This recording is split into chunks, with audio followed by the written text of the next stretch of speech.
العلی العظیم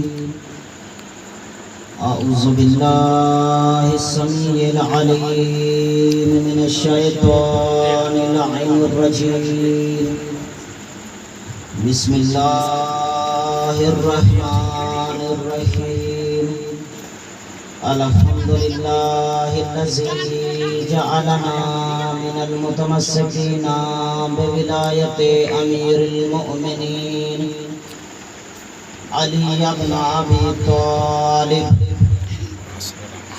الصلاة والسلام على اشرف الانبیاء والمرسلین سیدنا مولانا و مولا الثقلین جد الحسن والحسین ابی القاسم اللهم صل على محمد وآل محمد الطیبین الطاہرین المعصومین المظلومین ولعنة الله على أعدائهم أجمعين من الآن إلى يوم الدين أما بعد فقد قال رسول الله صلى الله عليه وآله وسلم بسم الله الرحمن الرحيم زينوا مجالسكم بالذكر علي بن أبي طالب لأن ذكره ذكري وذكري ذكر الله وذكر الله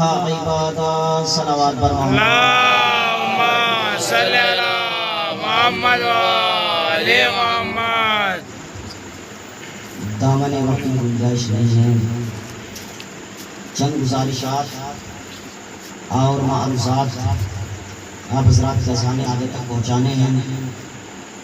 اس سے پہلے آپ حضرات کی خدمت میں کچھ بیان کیا جائے۔ جتنے بھی مومنین و مومنات فرش عزا فرش مجلس پر تشریف فرما ہیں، تمام مومنین کی صحت و سلامتی کے لیے مل جل کر باواز بلند صلوات اللهم صل على محمد وآل محمد اس سے بہتر انداز میں باواز بلند صلوات اللهم صل على محمد وآل محمد میں نے جس حدیث مبارکہ کے پڑھنے کا شرف حاصل کیا، احمد مجتبیٰ حضرت محمد مصطفیٰ صلی اللہ اللهم صل على محمد وآل محمد اللہ کا وہ نبی وہ حبیب اپنی زبان مبارک سے نورانی جملوں میں ارشاد فرما رہا ہے، اگر اس نبی کو ہم عرش کے اعتبار سے دیکھیں تو اول نبی ہے، فرش کے اعتبار سے دیکھیں تو آخری نبی ہے۔ سبحان اللہ۔ اللہ کا وہ رسول ارشاد فرما رہا ہے جو بغیر وحی کے بغیر حکم الہی کے کلام ہی نہیں کرتا، بولتا ہی نہیں، یعنی جب تک کہ حکم الہی نہ ہو جائے تو میرا حبیب گفتگو ہی نہیں کرتا، کچھ کہتا ہی نہیں، یعنی جو کچھ بھی کہتا ہے اللہ کے حکم سے کہتا ہے۔ اب جو میں نے حدیث مبارکہ کی تلاوت کی ہے، یہ حدیث پیغمبر اسلام نے اپنی جانب سے نہیں بلکہ حکم الہی کے تحت اس حدیث کو بیان کیا ہے۔ توجہ میرا عزیزو، اللہ کے حبیب نے ارشاد فرمایا زینوا مجالسکم بذکر علی بن ابی طالب لأن ذکرہ ذکری وذکری ذکر اللہ وذکر اللہ عبادت، یعنی اللہ کے رسول نے فرمایا تم اپنی مجلسوں کو زینت دو ذکر علی بن ابی طالب، جناب ابو طالب کے ذکر سے۔ توجہ میرا عزیزو، سبحان اللہ سبحان اللہ۔ مجلسوں کو زینت دو حضرت علی بن ابی طالب کے ذکر سے، لأن اس لیے کہ جس نے اس کا ذکر کیا اس نے میرا ذکر کیا، لأنہ کا مطلب کیا، یعنی اللہ کا، جس نے اللہ کا ذکر کیا اس نے حبیب خدا کا ذکر کیا، اور جس نے حبیب خدا کا ذکر کیا اس نے علی کا ذکر کیا۔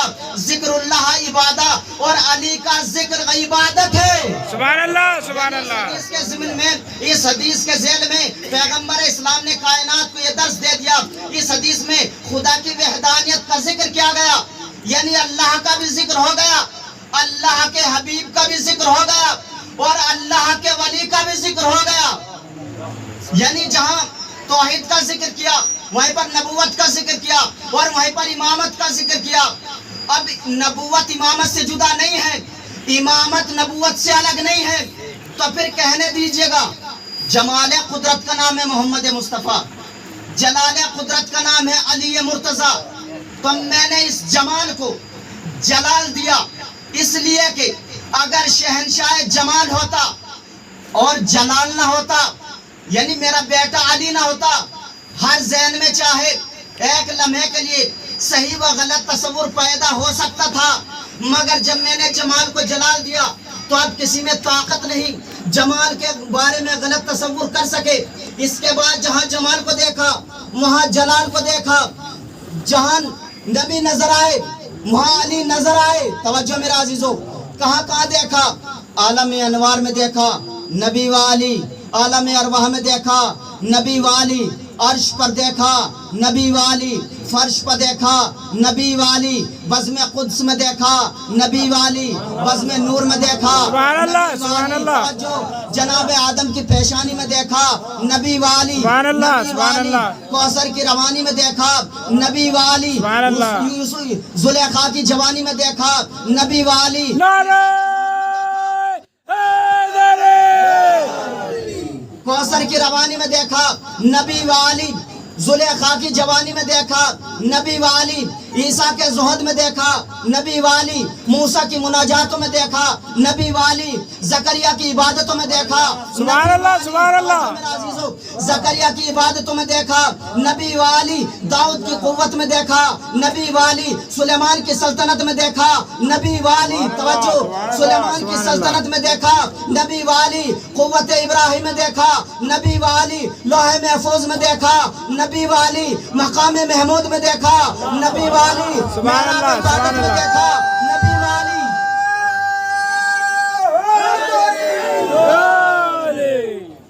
لوح محفوظ میں دیکھا نبی والی، مقام محمود میں دیکھا نبی والی، محراب عبادت میں دیکھا سبحان اللہ، نبی سبحان والی، نبی والی، عبد المطلب کی عظمتوں میں دیکھا نبی سبحان والی، اللہ، ابو طالب کے ایمان میں دیکھا نبی والی، ابو طالب کے دل کی گہرائیوں میں دیکھا نبی والی، شیب ابو طالب میں دیکھا نبی والی، توجہ، دعوت ذوالشیرہ میں دیکھا نبی والی، خیبر میں دیکھا نبی والی، نبی والی، احد میں دیکھا نبی والی، بدر احد میں دیکھا نبی والی، اسلام کی تقدیر میں دیکھا سبحان اللہ، نبی سبحان اللہ، والی، سبحان اللہ، قرآن کی تحریر میں دیکھا نبی والی، آیت تطہیر میں دیکھا نبی والی، توجہ، آیت تطہیر میں دیکھا نبی والی، آیت مباہلہ میں دیکھا نبی والی، محراب عبادت میں دیکھا نبی والی، جنت میں دیکھا نبی والی، توجہ، مقام رحمت میں دیکھا نبی والی، منزل شفاعت میں دیکھا نبی والی،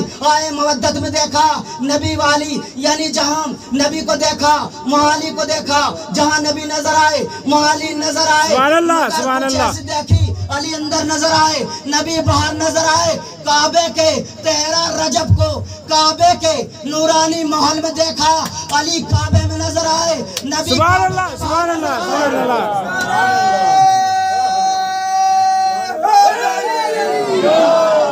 نعرہ صلوات، 13 رجب کو کعبے کے نورانی ماحول میں دیکھا، علی اندر نظر آئے، نبی باہر نظر آئے، شب ہجرت دیکھا، علی گھر کے اندر نظر آئے، نبی گھر کے باہر نظر آئے، سبحان اللہ، حد ہو گئی، شب معراج دیکھا، باہر نبی بول رہے تھے، اندر علی کے لہجے میں خدا بول رہا تھا، سبحان اللہ، سبحان اللہ، صلوات بر محمد اللہم صلی علی محمد وآل محمد، باہر نبی بول رہے تھے، اندر علی کے لہجے میں خدا بول رہا تھا۔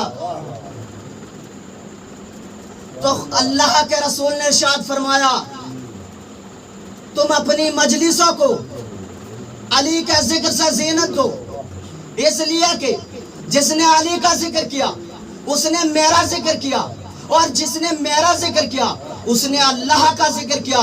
ذکر اللہ عبادہ، اور اللہ کا ذکر عبادت ہے۔ بھئی یہ وہ نبی ہے جو بغیر وحی کے کلام ہی نہیں کرتا، بغیر وحی کے بولتا ہی نہیں، گفتگو ہی نہیں کرتا۔ اسی لیے تو حدیث قدسی میں ارشاد ہوا کنتو